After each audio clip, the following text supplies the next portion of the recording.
राजस्थान प्रांत की भक्ति, शक्ति, वीरता और बलिदान के लिए प्रसिद्ध मेवाड़ का सुप्रसिद्ध कृष्ण धाम श्री सांवलिया जी का मंदिर चित्तौड़गढ़ जिले की पंचायत समिति भदेसर के मंडफिया गांव में स्थित है। यहां साल भर देश के अलग अलग हिस्सों से श्रद्धालु दर्शन के लिए आते रहते हैं। किंवदंतियों के अनुसार मीराबाई इन्हीं मुरलीधर की पूजा किया करती थी। आइए आज जानते हैं मंदिर का पूरा इतिहास और कुछ चमत्कारी किस्से पर। उससे पहले हमारे चैनल को सब्सक्राइब करें और कमेंट में जय श्री कृष्णा जरूर लिखें। भगवान श्री सांवलिया जी की इस चमत्कारी मूर्ति के ऐतिहासिक तथ्यों और जन श्रुतियों के अनुसार मेवाड़ के अधिपति राणा संग्राम सिंह की बाबर से लंबे युद्ध के बाद विक्रम संवत 1584 में मृत्यु हो गई। मीराबाई के सांसारिक पति भोजराज भी विवाह के बाद 7-8 वर्ष तक जीवित रहे। उनके माता पिता का भी निधन हो गया और मीराबाई अकेली रह गईं। उसी समय साधु संतों का एक दल देश के विभिन्न भागों से भ्रमण करता हुआ मेवाड़ क्षेत्र में पहुंचा। इन साधुओं की मंडली के पास गिरधर गोपाल श्री सांवलिया जी की 4 मूर्तियां थीं। जमात द्वारा प्रतिदिन इन मूर्तियों की पूरे धार्मिक अनुष्ठान के साथ पूजा की जाती थी और भजन कीर्तन होते थे, जिसमें बड़ी संख्या में श्रद्धालु भाग लेते थे। चित्तौड़ के पास बेडच नदी के तट पर एक रमणीय हरे भरे स्थान पर श्री सांवलिया जी की 4 मूर्तियों के साथ इस जमात के आगमन और पड़ाव पर आसपास के क्षेत्रों से असंख्य भक्त उनके दर्शन के लिए उमड़ पड़े और वे भजन कीर्तन के साथ आनंद मनाने लगे। संयोगवश भक्तिमती मीरा को भी इसी जमात में सत्संग का अवसर मिला। जमात में श्री सांवलिया जी की 4 मूर्तियों में से एक ने मीरा का मन मोह लिया। वह इन मनमोहक सांवलिया जी की मूर्ति को निहारती रही, वीणा बजाती रही, नाचती रही और भजन गाती रही। संतन धींग बैठ बैठी लोकलाज खोई। चलते चलते वह वृंदावन चली गई, जबकि एक अन्य मान्यता के अनुसार वह द्वारका गुजरात चली गई, जहां भक्ति रस की धारा बहाते हुए वह भगवान श्री द्वारकाधीश में विलीन हो गई। इधर मीरा को मंत्रमुग्ध कर रही सांवलिया जी की छोटी मूर्ति सहित 4 मूर्तियों को लेकर साधु संतों का वह समुदाय भ्रमण करता रहा। ये 4 मूर्तियां दयाराम नामक साधु की टोली के पास थीं। समय बीता, महीने बीते, साल बीते इत्यादि। जब बादशाह औरंगजेब को भी इन मूर्तियों के बारे में पता चला, तो उसकी सेना ने हिंदू मंदिरों को नष्ट कर दिया और मूर्तियों को तोड़ दिया और खंडित होकर चित्तौड़गढ़ तक आ गया। इन 4 मनमोहक मूर्तियों की रक्षा के लिए संत दयाराम की टोली को आगे आता देख और औरंगजेब की मुगल सेना को उनका पीछा करते देख भगवान की प्रेरणा से दयाराम की टोली भातसोड़ा के पास बागुंड गांव के पास एक बरगद के पेड़ के नीचे 10-15 फीट गहरा गड्ढा खोदकर 4 मूर्तियों को उसमें रख दिया गया और मिट्टी से भरकर साधुओं ने उस स्थान पर धूनी जमा ली और भजन कीर्तन में लग गए। मुगल सेना आई, लेकिन मूर्तियां नहीं ढूंढ पाई और आगे बढ़ गई। मूर्तियों को सुरक्षित मानकर जमात वहीं डेरा जमाए रही। भजन कीर्तन होता रहा। बाद में जमात के मुख्य महंत का निधन हो गया। बाद में अन्य संत भी एक एक करके वहां से चले गए, लेकिन 4 मूर्तियां बरगद के पेड़ के नीचे जमीन में सुरक्षित रहीं। किंवदंतियों के अनुसार लगभग 250 साल पहले मंडफिया गांव के निवासी भोलीराम गुर्जर नामक एक चरवाहे को सपना आया कि बागुंड गांव के छापर में स्थित एक बरगद के पेड़ के नीचे जमीन में 4 मूर्तियां दबी हुई हैं। भगवान की प्रेरणा के अनुसार उक्त भोलीराम गुर्जर ने गांव में जाकर मंडफिया के निवासियों को बताया और गांव मंडफिया के निवासियों का एक समूह जाकर बागुंड के ग्रामीणों से मिला। जब भोलीराम गुर्जर को सपने के बारे में बताया गया तो अचानक किसी को विश्वास नहीं हुआ। फिर भी दोनों गांवों के लोग भोलीराम गुर्जर के बताए स्थान पर पहुंच गए। उसी समय गांव भातसोड़ा के लोगों को भी सूचना मिल गई। गांव भातसोड़ा के लोग भी पहुंच गए उक्त स्थान। तीनों गांव के लोगों की मदद से उक्त स्थान की खुदाई की गई तो जमीन से 10-15 फीट नीचे 4 मूर्तियां मिली। तो वहां मौजूद लोग आश्चर्यचकित रह गए। सपना सच हो गया। उपस्थित लोग हर्ष से भर उठे। उपस्थित जनसमूह ने श्री सांवलिया जी के जयकारे लगाए। इन 4 मूर्तियों में से एक मूर्ति गड्ढा खोदते समय टूट गई, जिसे उसी गड्ढे में रख दिया गया, जबकि शेष 3 मूर्तियों को प्राकट्य स्थल से बाहर निकाल लिया गया।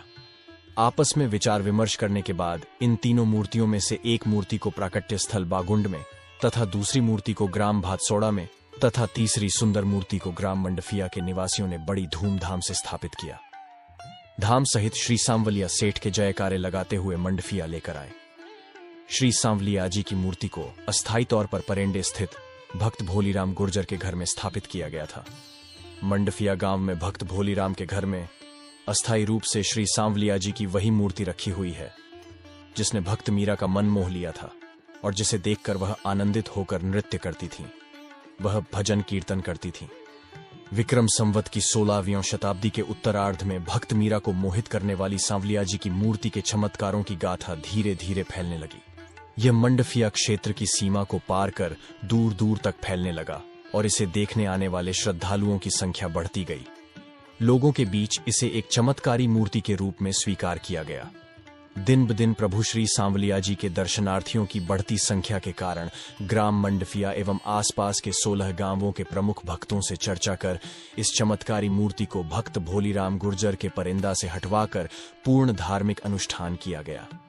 बाहर पूजा अर्चना के बाद भक्त भोलीराम के घर के पास एक कुएं के पास कच्चा मंदिर बनाकर शुभ मुहूर्त में स्थापित किया गया।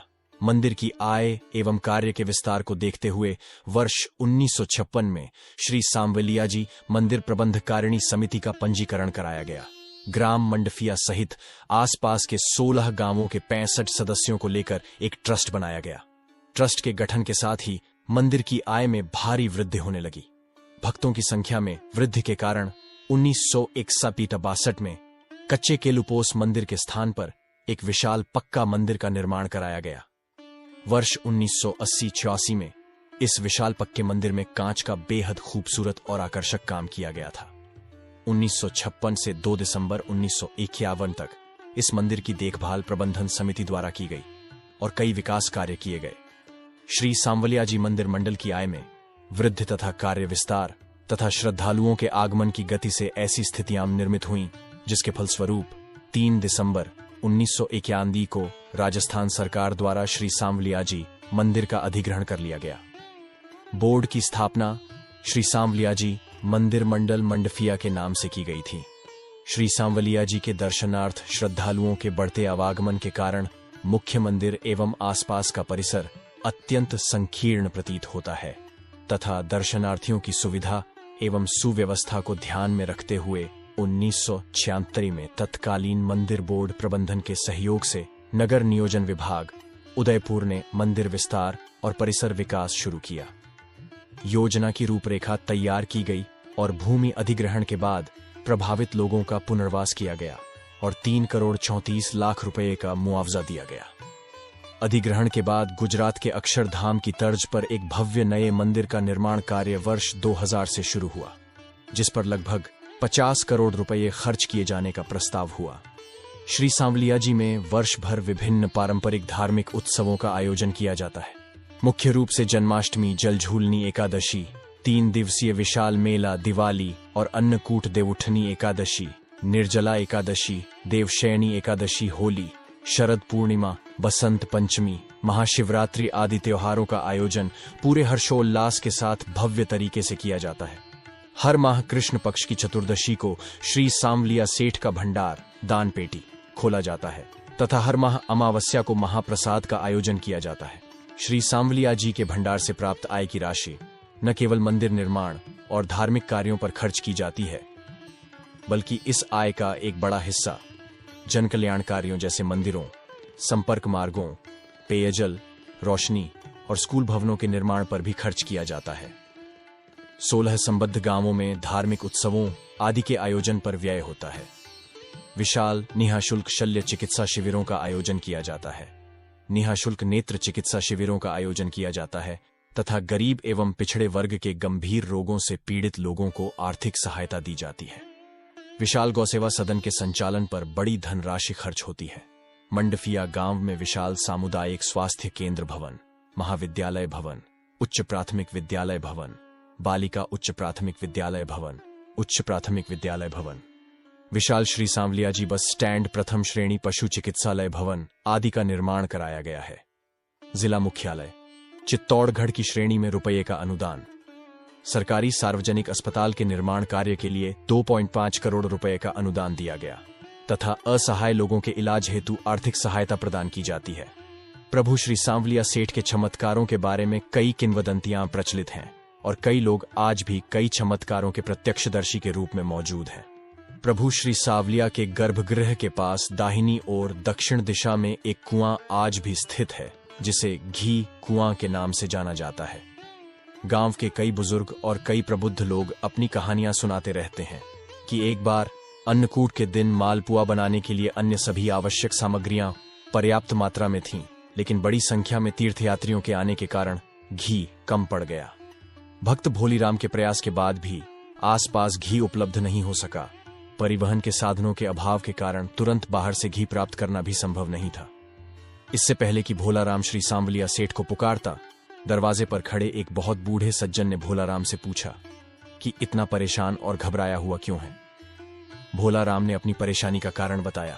इस पर वृद्ध ने प्रेरणा दी कि पास के कुएं से आवश्यकता अनुसार पानी निकाल लेना और व्यवस्था हो जाने पर उतना ही घी वापस उसी कुएं में डाल देना। भोलाराम ने वैसा ही किया।